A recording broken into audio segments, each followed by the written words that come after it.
Bismillahirrahmanirrahim. Assalamualaikum warahmatullahi wabarakatuh.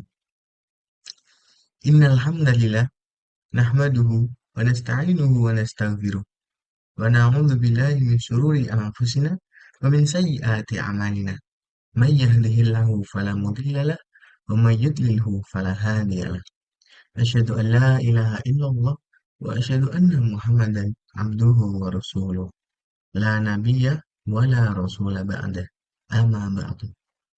Pertama-tama dan yang paling utama, marilah kita panjatkan puja dan puji syukur kita atas kehadirat Allah Subhanahu wa Ta'ala yang telah memberikan begitu banyak nikmat kepada kita, sehingga kita bisa berkumpul di majelis yang insya Allah dimuliakan oleh Allah Subhanahu wa Ta'ala.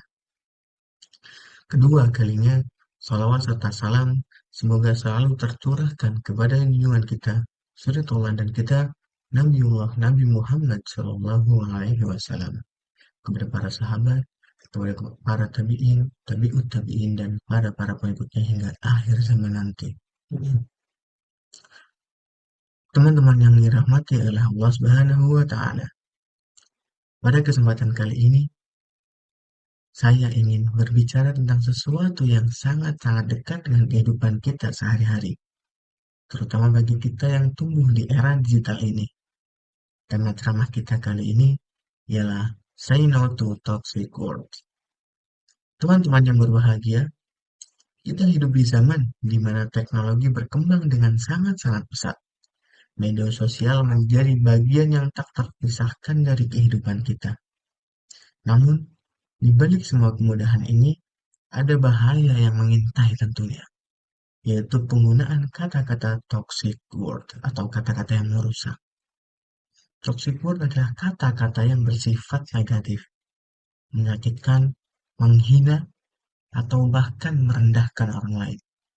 Di media sosial ini, kita sering menemukan ujaran kebencian, bullying, body shaming, dan berbagai bentuk hinaan lainnya. Kata-kata ini tentu dapat menyakiti perasaan orang lain atau bahkan memberikan dampak yang sangat buruk bagi seseorang.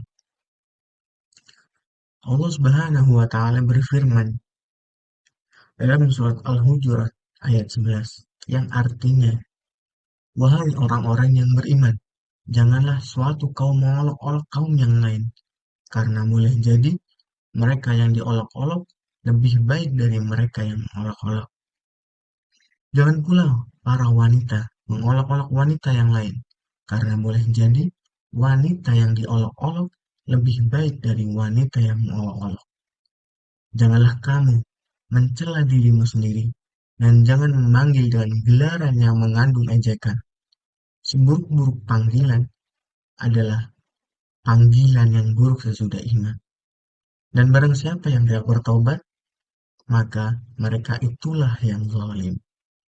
Dari ayat ini, kita tahu bahwasanya ayat ini menekankan kepada kita bahwa kita harus menjaga lisan kita dari perkataan yang menyakiti orang lain.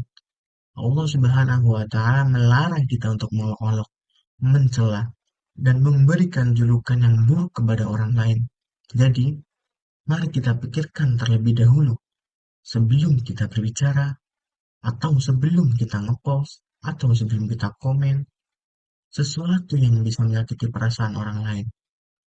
Seperti itu. Teman-teman yang dimuliakan oleh Allah Subhanahu wa Ta'ala.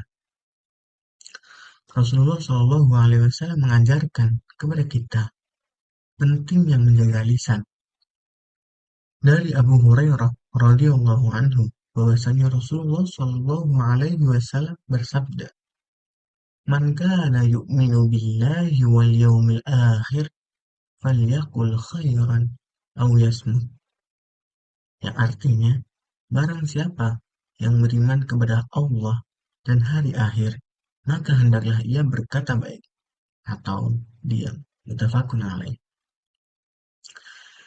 Dari hadis tersebut kita tahu bahwasanya kalau kita tidak bisa berkata baik, maka lebih baik kita diam saja. Dan jika dilihat dari untuk era digital sekarang ini, mungkin lebih relevan kalau kita katakan bahwasanya kalau kita nggak bisa ngepost sesuatu yang baik-baik, lebih baik kita nggak usah ngepost gitu. Teman-teman yang dirahmati oleh Allah Subhanahu wa Ta'ala, tentunya kita tahu bahwasanya banyak sekali dampak buruk dari penggunaan kata-kata toksik atau kata-kata yang buruk ini. Seperti yang kita tahu bahwa dampak dari penggunaan kata-kata toksik itu bisa merusak hubungan sosial kita, menimbulkan permusuhan, atau bahkan dapat menyebabkan gangguan mental. Kita nih sebagai Gen Z yang aktif banget di sosial media, lalu tentunya harus lebih bijak dalam berkomunikasi. Jangan sampai kita menyakiti orang lain dengan kata-kata kita. Ada beberapa tips untuk menghindari penggunaan toxic words. Di antaranya, berpikir sebelum berbicara. Seperti sebelum kita mengetik atau mengucapkan sesuatu, pikirkan terlebih dahulu dampaknya. Apakah ini akan menyakiti orang lain? Kalau misalkan menyakiti orang lain, lebih baik ditahan dulu, teman-teman.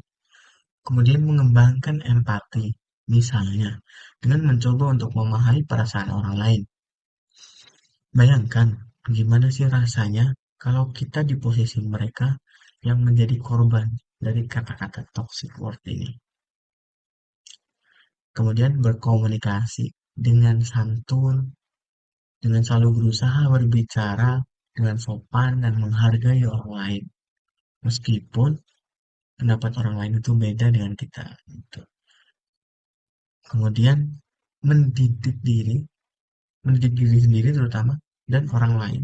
Karena karena kita sebagai generasi muda, tentunya kita harus terus belajar tentang pentingnya bagaimana menjaga lisan dan tentunya kita harus merangkul teman-teman kita agar selalu berbicara dalam kebaikan.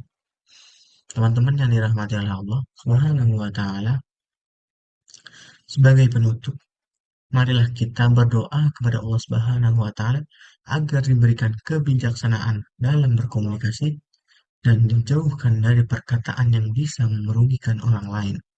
Semoga kita bisa menjadi pribadi yang lebih baik dan bisa memberikan contoh yang baik dalam penggunaan kata-kata. Karena kata-kata yang baik adalah doa, dan doa adalah harapan. Maka, jadikanlah setiap ucapan kita sebagai doa yang membawa harapan bagi orang lain. Allahumma dini waj'alna sababan lima tada. Demikian apa yang bisa saya sampaikan. Bila ada salahnya, itu datangnya dari saya sendiri. Dan bila ada benarnya, itu datangnya dari Allah Subhanahu wa Ta'ala.